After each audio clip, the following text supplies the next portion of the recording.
এই Google pixel 7 pro নিয়ে একটা রিভিউ পাবলিশ করি অনেক দিন হয়ে গেছে। এই 26 সালের শুরুর দিক দিয়ে সেটার প্রাইস অনেকটাই ড্রপ করেছে, যার কারণে সবাই এটা কিনতে যাচ্ছে। কেনার আগে চাচ্ছিলেন যে একটা রিভিউ পাবলিশ করার জন্য যে এটার মধ্যে রিসেন্টলি কি প্রবলেম হচ্ছে, নেটওয়ার্ক ইস্যু এখনো আছে কিনা, রিসেন্টলি হচ্ছে এটা ডিসপ্লেতে গ্রিন লাইন পড়তেছে, পিঙ্ক লাইন পড়তেছে, তো এই মুহূর্তে এটা কেনা ঠিক হবে কিনা। আজকের ভিডিওটা কোনো রিভিউ না, কিন্তু রিভিউ থেকে বড় কিছু, কারণ হচ্ছে এই ফোনটা এই ব্যক্তি ইউজ করতেছে 2.5 বছর যাবত। তো 2.5 বছর ইউজ করলে একটা ফোনের মধ্যে কি প্রবলেম থাকে, এখন এই মুহূর্তে কি প্রবলেম হচ্ছে, সকল কিছুই ডিটেলে জানতে পারবেন তার কাছ থেকে। বাই দ্য ওয়ে আরেকটা ব্যাপার একটু মেনশন করে রাখি, সে হচ্ছে একজন প্রফেশনাল ফটোগ্রাফার, যার কারণে বুঝতেই পারছেন যে স্পেশাল কিছু কিন্তু আজকের ভিডিওতে থাকছে। আনাস, এই ফোনটা কিন্তু নতুন কিনছো? হ্যাঁ, একদম ব্র্যান্ড নিউ। কত টাকা দিয়ে কিনছিলা? তখন 85,000। কত বছর আগে? প্রায় 2.5 বছর হয়ে গেছে। 2.5 বছর আগে 85,000 টাকা খরচ করে সে পিক্সেল 7 প্রো কিনছে। এটা যদি এখন সেল করো কত করতে পারবা জানো কিছু? Maybe 30 or 35K। তুমি তো এটা ভাঙিয়ে ফেলছো, এখন কত সেল করতে পারবা? I have no idea. এটা হয়তো বা 25,000 টাকা সেল করা যায় কিনা সন্দেহ, কারণ হচ্ছে এটার ব্যাকশেল ভেঙে গেছে, ডিসপ্লের কর্নার ভেঙে গেছে, তো সেই জায়গায় এটা 25,000 টাকা এখন সেল করা যাবে না। যদি এটা একদমই ফ্রেশ কন্ডিশনেও থাকতো তারপরে ওইটা 30,000-এর বেশি সেল করতে পারতো না। 85,000 টাকা দিয়ে কিনে যদি 2 বছর ইউজ করে 30,000 টাকা একটা ফোন বিক্রি করা লাগে, তার মানে বুঝতেই পারতেছেন যে পিক্সেলের রিসেল ভ্যালুর কী অবস্থা, মানে 50,000 টাকা নাই, এরকম একটা অবস্থা। তো তুমি এত ফোন রেখে পিক্সেল কেন কিনলা? এটা হচ্ছে আমি আজ এ প্রফেশনাল ফটোগ্রাফার হিসেবে এটা নেওয়া আর কি। এটার ক্যামেরা তারপর ভিডিও সেগমেন্টে মোটামুটি ভালো একটা পারফরমেন্স দেয় আর কি। আচ্ছা, তুমি এই পিক্সেল ইউজ করার আগে কোন ফোন ইউজ করতা? এটা ইউজ করার আগে আমি Redmi note 10 pro max use করতাম। তো সেইটা মানে শাওমি সেরে এসে পিক্সেলে চলে আসার কারণ কি ছিল? পিক্সেলের প্রতি একটা পিক্সেলের প্রতি একটা ফ্যাসিনেশন কাজ করতো অনেক আগে থেকেই, তো সেই কারণে হচ্ছে এটা লেটেস্ট ছিল, এই কারণে এটা। আচ্ছা, এটা দিয়ে তুমি মেইনলি কি মানে শুধুমাত্র ফটোগ্রাফি করছো নাকি ভিডিওগ্রাফি করা বলো বা গেমিং করা বলো, এরকম কোনো কিছু করছো? আমি মোস্ট প্রবাবলি গেমিং করি না, আমি এটা দিয়ে হচ্ছে সিনেমাটোগ্রাফি আর হচ্ছে ফটোগ্রাফি করতে। আচ্ছা, মানে গেমিং একদমই টোটালি করো না এরকম? গেমিং একদম। আচ্ছা, ফোন মানে ইউজ করতে গিয়ে এখন পর্যন্ত মানে নেটওয়ার্ক রিলেটেড কোনো প্রবলেম পাইছো কিনা? কারণ হচ্ছে পিক্সেল ডিভাইস কিনতে গেলে সবাই চিন্তা করে যে নেটওয়ার্ক রিলেটেড প্রবলেম হবে কিনা। তো এইটা 2.5 বছর ইউজ করে নেটওয়ার্ক নিয়ে প্যারা খাইছো কিনা? কারণ হচ্ছে আমি তোমার এলাকায় গেলে দেখা যাচ্ছে যে আমার আইফোনের নেটওয়ার্ক থাকে না ঠিকঠাক, তো সেই জায়গায় পিক্সেল তুমি কিভাবে ইউজ করতেছো? আমি এখন পর্যন্ত সেলুলার নেটওয়ার্কে তেমন কোনো প্রবলেম ফেস করি নাই, বাট আমি ওয়াইফাই দিক দিয়ে অনেকটা প্রবলেম ফেস করছি। আচ্ছা, বাই দ্য ওয়ে বেশিরভাগ মানুষ হচ্ছে কমপ্লেইন করে যে সেলুলার নেটওয়ার্কের মধ্যে প্রবলেম হয়, মানে নেটওয়ার্ক ঠিকঠাক থাকে না। আর হচ্ছে আমরা গ্রামে যে এরিয়াতে থাকি, স্পেশালি হচ্ছে ও যে এরিয়াতে থাকে, সেই জায়গায় গেলে আমার আইফোন কিংবা স্যামসাংয়ের মধ্যেই আইসা থাকে, তো সেই জায়গায় পিক্সেল ইউজ করতেছে, এটার মধ্যে মানে ঠিকঠাকভাবে চালাচ্ছে, কিন্তু নেটওয়ার্কের প্রবলেমটা সে ওয়াইফাই ফেস করে, মানে সেলুলার নেটওয়ার্কে ফেস করে না। আর গ্রিন লাইন এখন পর্যন্ত পড়ছে কিনা, মানে ডিসপ্লে কি যেটা আছে অরিজিনালটাই আছে ঠিকঠাক? এখন অরিজিনালটা আছে, বাট একটা রিসেন্টলি আমি যখন থার্ড আপডেটটা দেই তারপর আমি একটা জিনিস ফেস করতেছি, সেটা হচ্ছে এটা কি এখন অ্যান্ড্রয়েড 16 এ চলতেছে? হ্যাঁ। আচ্ছা, এখন আমি যখন পকেট থেকে মোবাইলটা বের করি হচ্ছে যখন আমি ফিঙ্গার দিব, ঠিক সেই মুহূর্তে একটা গ্রিন একটা ক্লিক করে। আচ্ছা, এই প্রবলেমটা আমি সেম প্রবলেমটা অন্য আরেকটা ডিভাইসে পাইছি। আমি যখন লাস্ট পিক্সেল 7 প্রো এর রিভিউটা পাবলিশ করি, সেই ফোনের মধ্যে হয়তো আমি বলেছিলাম যে যখন ফিঙ্গারপ্রিন্ট আপনি দিবেন দেওয়ার একটু আগে 2 সেকেন্ডের একটা গ্রিন একটা এসে বাড়ি দেয়, তো বাড়ি দিলে মনে হয় যে এই বুঝি ডিসপ্লেটা গেল এরকম অবস্থা। আর তারপরে আমি হচ্ছে পিক্সেল 8-এর একটা রিভিউ করি, যেটার মধ্যে হচ্ছে যে পিঙ্ক লাইন পড়ে গেছিলো। তো পিক্সেলের ডিভাইসের মধ্যে কিন্তু এখন স্যামসাং এবং ওয়ানপ্লাসের মতো টুকটাক গ্রিন লাইন পিঙ্ক লাইন পড়ে, তো সেই জায়গায় তুমি মানে এই প্রবলেমটা কবে থেকে পাইতেছো, এই যে গ্রিন হয়ে যাও যে প্রবলেমটা? এটা মনে হয় লাস্ট যে থার্ড আপডেটটা দেওয়া হয়েছে তারপর থেকে। আচ্ছা, মানে কতদিন হবে? 4-5 মাস। 4-5 মাস ধরে এই প্রবলেম পাইতেছো, বাট এখনো ডিসপ্লে ঠিকঠাকই আছে? কিছু হয় না। আচ্ছা, ঠিকই আছে।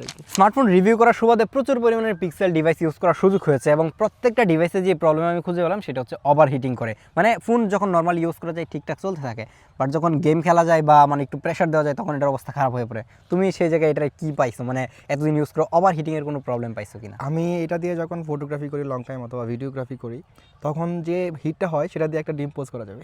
ও, বুঝতেই পারতেছেন যে এটার মধ্যে কোন লেভেলের ওভারহিট করে।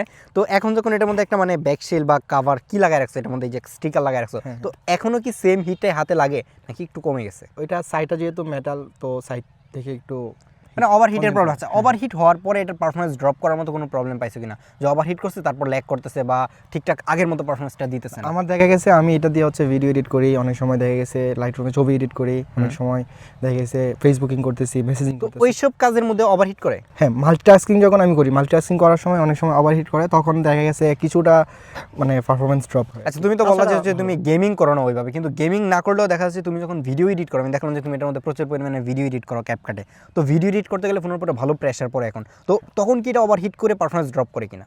হ্যাঁ, তখন অনেক সময় দেখা গেছে একটু মানে 4K ভিডিওগুলো যখন আমি এডিট করতে যাই, তখন অনেক সময় দেখা গেছে ভিডিওতে সাউন্ডের একটু প্রবলেম হয় বা মানে প্লেব্যাকটা একটু স্মুথ হয় না। আচ্ছা তো আচ্ছা, একটু সেই হালকা লাগে ভিডিওগুলো video। কি এটা দিয়ে রেকর্ড করা যায়, ভিডিওগুলো এডিট করা নরমালি? হ্যাঁ হ্যাঁ। আচ্ছা, এটা ভিডিও এডিট করতে গেলে মানে মোটামুটি কাজ চালানোর না মতো অনেক এডিট সময় করা আমি যায়। ড্রোন দিয়ে যে ফুটেজগুলো নেই এগুলো আমি মোবাইলে এনে মানে তুমি বলতে চাচ্ছ যে এটা দিয়ে ভিডিও এডিট করা যায়, বাট যখন একটু মানে ওভারহিট করে তখন একটু ড্রপ করে, তাই তো? ওভারহিটটা তখনই হয় যখন আমি হচ্ছে মাল্টিটাস্কিংটা বেশি করি তখন। আচ্ছা, দেখা গেছে এডিটিং এর পাশাপাশি আমি মেসেঞ্জারে আছি অথবা হোয়াটসঅ্যাপে অথবা দেখা গেছে আমি ফেসবুকে, মানে মেন কথা হচ্ছে অনেকগুলো অ্যাপ যখন একই সাথে ইউজ করতে যাও তখন মানে এটা তখন পারফরম্যান্স একটু ড্রপ করে। পারফরম্যান্স একটু ড্রপ করে। যেহেতু ভিডিও শুরুতেই বলছিলাম যে আনাস হচ্ছে একজন প্রফেশনাল ফটোগ্রাফার, আমাদের এলাকায় প্রচুর পরিমাণে ফটোগ্রাফি করে থাকে। যদি কেউ কিশোরগঞ্জ থাকেন বা একজন ফটোগ্রাফার লাগে তাহলে তাকে নক করতে পারেন। বাই দ্য ওয়ে আমাদের চ্যানেলের সাথে কিন্তু ওর চ্যানেলটা কোলাবোরেশন করা আছে, আপনারা চাইলে তাকে সাবস্ক্রাইব করতে পারেন ফটোগ্রাফি টিপস অ্যান্ড ট্রিক্স পাওয়ার জন্য।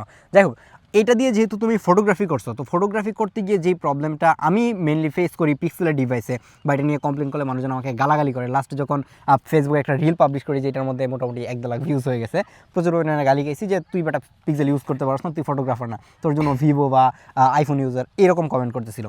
মানে আমি কেন পিক্সেল ডিভাইস পছন্দ করি না স্পেশালি পোর্ট্রেট ফটোগ্রাফির জন্য, সেটা হচ্ছে এটার মধ্যে দেখেন যে একটা 5x পেরিস্কোপ লেন্স আছে, বাট এটা দিয়ে চাইলে আপনি পোর্ট্রেট ফটোগ্রাফি করতে পারবেন না। আপনাকে মেইন লেন্স দিয়ে ডিজিটালি জুম করে 3x পর্যন্ত ফটোগ্রাফি করা যায়। তো সেই জায়গায় যখন তুমি এটা দিয়ে পোর্ট্রেট ফটোগ্রাফি করো তখন তুমি এটা কীভাবে ম্যানেজ করো বা এটা তুমি কীভাবে দেখো? এটা দিয়ে হচ্ছে ফটোগ্রাফির ক্ষেত্রে যে বিষয়টা মোস্ট প্রবাবলি মানে ধ্যান রাখতে হয় সেটা হচ্ছে ব্যাকগ্রাউন্ড সাবজেক্ট, যে জিনিসটা যারা হচ্ছে বেসিক ধারণা আছে তারা এটা দিয়ে ভালোভাবে মানে পোর্ট্রেট ফটোগ্রাফি করতে পারবে। আর কিন্তু তোমার কাছে কি মনে হয় না যে এটা মেইন লেন্স দিয়ে যদি ফটোগ্রাফিটা না করে এটা মেইন পেরিস্কোপ যে টেলিফোটো লেন্সটা রয়েছে সেটার মধ্যে গুগল অ্যাক্সেস দিত, যে সেটা দিয়ে পোর্ট্রেট তোলার জন্য সেটা অনেক বেশি বেটার হতো? হ্যাঁ হতো, কারণ যেহেতু আমরা কিন্তু একটা জিনিস দেখছি, আমরা যারা গুগল ইউজ করছি, সরি আমরা যারা হচ্ছে স্যামসাং ইউজার ছিলাম বা রেডমি ইউজার ছিলাম, সবাই কিন্তু আমরা থার্ড পার্টি একটা গুগল ক্যাম ডাউন করে নিতাম, ঠিক আছে? তো এটা থেকে হচ্ছে কিন্তু মানে সবার গুগলের প্রতি একটা মানে ইন্সপিরেশন জাগে আর কি, যে আমি একটা গুগলের একটা মোবাইল নিব, তো সেখানে হচ্ছে আমি ভালো মানের পোর্ট্রেট তুলতে পারবো। তো সেই ক্ষেত্রে এটার মধ্যে একটু লিখেন্সি আছে, সেটা হচ্ছে সে হচ্ছে ওইভাবে প্রোভাইড করতে পারে না, পোর্ট্রেটটা ওইভাবে প্রোভাইড করতে পারে না। ওইটা মানে পোর্ট্রেট নিয়ে তুমি মানে খুব বেশি একটা স্যাটিসফাইড না, কিন্তু যখন নর্মাল ফটোগ্রাফি করো মানে নর্মাল এটা দিয়ে ল্যান্ডস্কেপ ফটো তোলো কিংবা ম্যাক্রো ফটোগ্রাফি করো বা হাবিজাবি যাই করো না কেন সেগুলোতে মোটামুটি ভালো আউটপুট। এটা দিয়ে ল্যান্ডস্কেপ, তারপর হচ্ছে ডকুমেন্টারি বলো বা যাই বলো সব কিছুর দিক দিয়ে অনেক ভালো, কারণ এটাতে একদম আমি ন্যাচারাল যে নিউট্রাল কালারটা সেই কালারটা আমি পাচ্ছি, সেটা দিয়ে আমি পরবর্তীতে আমি ভাঙে চড়ে মানে এডিট করে আমি একটা ভালো একটা সেই জায়গায় আরেকটা ব্যাপার একটু জানার আছে, সেটা হচ্ছে যে তুমি যখন 2.5 বছর আগে এই ফোনটা কিনছিলা তখন যে পরিমাণে শার্পনেস এবং ডিটেল এটা থেকে পেতা, এখন কি সেমটাই পাচ্ছ না কি কিছুটা ড্রপ করছে? এটা হচ্ছে বিভিন্ন আপডেটের পর আবার সব ঠিক হয়ে যায়, কিন্তু আমি টেলিফোটো যে লেন্সটা সেটাতে আমি একটু প্রবলেম পাইছি। কিছুদিন আগে আমি একটা প্রবলেম পাইছি, সেটা হচ্ছে আমি যখন 5x জুম নেই তখন হচ্ছে একটা গ্রিনিশ টাইপ একটা ভাইব চলে আসতো, একদম ক্লিয়ার হতো না, বাট এখন আবার এটা ফিক্সড হয়ে গেছে। এখন হচ্ছে ক্লিয়ার ফটো পাচ্ছ। কিন্তু আমি তার আগে যে পিক্সেল ডিভাইসগুলো ইউজ করেছি যেগুলোতে পেরিস্কোপ লেন্স 2-1 বছর পুরাতন হয়ে গেছে মোবাইলগুলো, সেগুলোতে কেমন একটু ঘোলাটি টাইপের পিকচার ক্যাপচার করে, মানে খুব বেশি ক্লিয়ার এবং ডিটেল পিকচার কিন্তু এর পেরিস্কোপ লেন্স দিয়ে ক্যাপচার করতে পারে না। তুমি এরকম কোনো প্রবলেম এখন পাও না? না, আমি রিসেন্টলি আমি একটা ভিডিও আপলোড দিয়েছি আমার ফেসবুক পেজে, তো সেটা হচ্ছে একদম টোটালি সবগুলা ফুটেজই একদম 5x মানে টেলিফোটো লেন্স দিয়ে নেয় আর কি, একদম শার্পনেস একদম ভালো। সেইটা হইতে পারে যে এক এক ডিভাইসে এক এক রকম প্রবলেম হয়, এটা আপডেটের মধ্যে অনেক প্রবলেম ছিল, এটা তো প্রবলেম ছিল। আচ্ছা, তারপর পরবর্তীতে আপডেটে সেটা ফিক্সড হয়ে গেছে। পিক্সেলের ফোনগুলো আমি যত ইউজ করছি মানে রিভিউর জন্য 2-1 বছর পুরাতন স্পেশালি যেগুলো, সেগুলোর ব্যাটারি ব্যাকআপ খুব বেশি একটা ভালো হয় না, দেখা যাচ্ছে খুবই বাজে অবস্থা হয়, মানে স্ক্রিন অন টাইম 2.5 ঘন্টা 3 ঘন্টা 4 ঘন্টা এরকম থাকে। তো তুমি 2.5 বছর ইউজ করে মানে এটার ব্যাটারি ব্যাকআপ নিয়ে কতটুকু স্যাটিসফাইড, মানে হচ্ছে 2.5 বছর আগে কেমন ব্যাটারি ব্যাকআপ পাইতে আর এখন কেমন পাচ্ছ? এখন তো হচ্ছে একটু কম পাই, যে একটু কম বলতে কত ঘন্টা স্ক্রিন অন টাইম পাচ্ছ এখন? 3 ঘন্টা 3.5 ঘন্টার মতো পাইতেছি। মানে একটা প্রো মডেল এত বড় একটা ফোন আপনি ইউজ করতেছেন, এত ভারী একটা দামরা ফোন, সেটা দিয়ে যদি 3 ঘন্টা তুমি ব্যাটারি ব্যাকআপ পাও তাহলে এটা কেমনি হলো? মানে এটা তুমি কিভাবে দেখতেছো? মানে এটা অনেক বেশি ড্রপ করছো, যখন নতুন চালাচ্ছিল তখন এটার ব্যাটারি ব্যাকআপ কেমন দিত, কত ঘন্টা ছিল তখন? তখন আমি অনেক টাইমই পাইতাম, দেখা গেছে 5 ঘন্টা 6 ঘন্টার মতো পাইতাম। এখন অনেক সময় পাই, বাট এটা হচ্ছে ডিপেন্ড করে হচ্ছে ওয়েদারের উপর, মোবাইলের উপর আমি কতটুকু প্রেসার দিতেছি ওইটার উপর ডিপেন্ড করে। তার মানে হচ্ছে এভারেজে এটা থেকে 3 ঘন্টার মতো স্ক্রিন অন টাইম পাওয়া যায়, 4 ঘন্টার বেশিও পাই অনেক সময়। মানে এটা এভারেজে ধরা চলে 3 থেকে 3.5 ঘন্টা এরকম ব্যাটারি ব্যাকআপ পাচ্ছেন। তো আপনারা যারা হচ্ছে পিক্সেল 7 প্রো কেনার কথা ভাবতেছেন ইউজড মার্কেট থেকে স্পেশালি, তারা কিন্তু খুব বেশি একটা ব্যাটারি ব্যাকআপ পাবেন যেরকম না, কারণ আমি পিক্সেলের অনেক ডিভাইস ইউজ করেছি, খুব বেশি ভালো একটা ব্যাটারি ব্যাকআপ কিন্তু এগুলো থেকে পাওয়া যায় না। এতক্ষণ পর্যন্ত যদি এই ভিডিওটা দেখে থাকেন তাহলে আই থিঙ্ক আপনি বুঝতেই পারতেছেন যে এই পিক্সেল রিলেটেড যে প্রবলেমগুলো রয়েছে সেই প্রবলেমগুলো সেও ফেস করেছে, এবং আপনি যদি এখন কিনেন তাহলে এই প্রবলেমগুলোই ফেস করবেন। আমরা নর্মালি রিভিউ দিয়ে থাকি, বাট রিভিউর পাশাপাশি এখন চাচ্ছি যে ইউজারদেরকে ধরে ধরে আপনাদের সামনে নিয়ে আসবো, যেরকম এই যে এই ছেলেটাকে ধরে নিয়ে আসছি, তো সে কী প্রবলেম খুঁজে পেয়েছে সে কিন্তু আপনাদের সাথে শেয়ার করেছে। এরকম অনেক ভিডিও কিন্তু আমাদের চ্যানেলে আসতে হচ্ছে, আপনি চাইলে আমাদেরকে সাবস্ক্রাইব করতে পারেন। আর আনাসকে অসংখ্য ধন্যবাদ আমাদেরকে এতক্ষণ সময় দেওয়ার জন্য। আর আনাসের একটা চ্যানেল রয়েছে দেখেন যে এটার সাথে হচ্ছে কোলাবোরেশন করা, আপনারা চাইলে কিন্তু তাকেও সাবস্ক্রাইব করতে পারেন। আল্লাহ হাফেজ।